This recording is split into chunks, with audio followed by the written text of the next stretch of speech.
Today we geek out about last week's top 5 Kickstarters.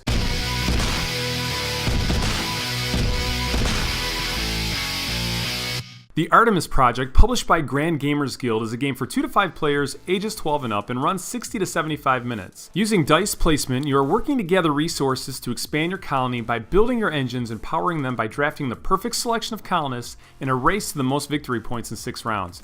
Now, I really like the visuals of this game, and there are a lot of bits in this game, which is something that always attracts me. There's a high potential for variable startup, making each game unique, and I think just the right amount of randomness with the dice rolling each round.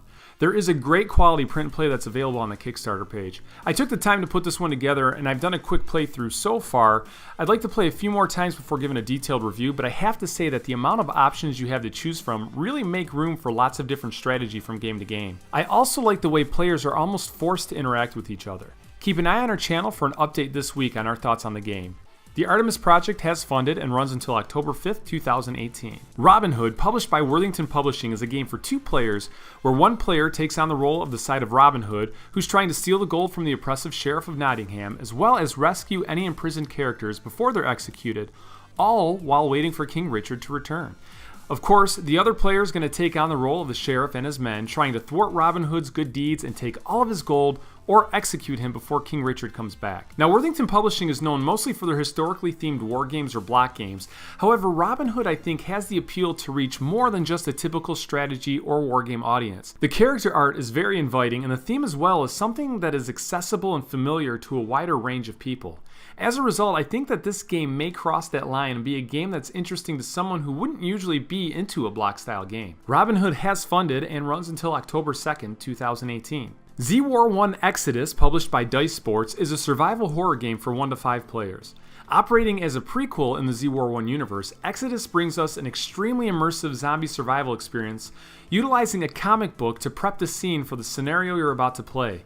There is a character upgrade path as well as a save game system, which helps allow you to not only grow your characters, but also lets you have a redo and start over from a save point after you make some less than stellar decisions. Now, we had a chance to review this game, and you can check it out by clicking the eye in the corner. And let me say that this game was excellent. It takes a theme and game style that's been done to death, and yet it still manages to stand out from the rest of the pack. I've never played a more immersive zombie miniatures game where I felt so much investment in my character and stressed and struggled with them every step of the way.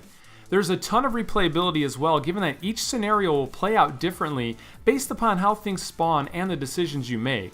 Now, definitely take a look, even if you're even a little interested in the theme or style. Exodus has funded and runs until October 3rd, 2018. Tiny Epic Mechs, published by Gamelin Games, is a mech-based arena combat game for 1 to 4 players. Following closely on the heels of the recently delivered Kickstarter for Tiny Epic Zombies, Gamelin Games takes the Tiny Epic brand and adds power armor and mechs to their item meeples. Games play out over 6 rounds where you're going to select 4 actions out of 8 options and program what you're going to be doing that round. Everyone will be fighting to be the last item meeple standing, and you can help to achieve that victory if you can be the one to take control of that one mech that's on the board. This game takes item meeples a step further by adding 3D armor and a mech suit, in addition to a large selection of weapons for each player to equip themselves with. Also, just like with the previous Tiny Epic campaigns, if you're unsure if this game is for you or if you really just want to get into the game sooner, there is a light version print and play of the game available on the Kickstarter page. Tiny Epic Mechs has funded and runs until October 6, 2018. Starling Games releases the first expansion for Everdell in Brook. Brook brings a new underwater society to the world of Everdell. This will add the Brook River sideboard to your existing game of Everdell, and in turn you will be able to acquire new critters and constructions, as well as gather pearls in order to construct new wonders and monuments. Let's not forget the Frog Ambassador that is added to aid you in your adventures at Brook. And did I mention that this also adds otter meeples to be added to the already awesome selection of character meeples? Perhaps even more exciting is that this gives those who may not have backed the original campaign a chance to get the collector's edition once again. It was a total accident. I didn't know my wife was going to like this game as much as she did. So don't you guys worry, I went all in to make it up to my wife for missing it the first time around. But hey, it works out because in this new printing there are some subtle tweaks to the game, including a modification to the wooden twig resources that keeps them from rolling all over the table. Now, Brook has already funded, and you have until September 27, 2018 to get in on the campaign. All right, guys, that's it. Another Kickstarter Top 5 in the books. Thanks for hanging out with us. Comment down below. Let me know if we missed a game or if you know of a game that's coming up that we should be aware of.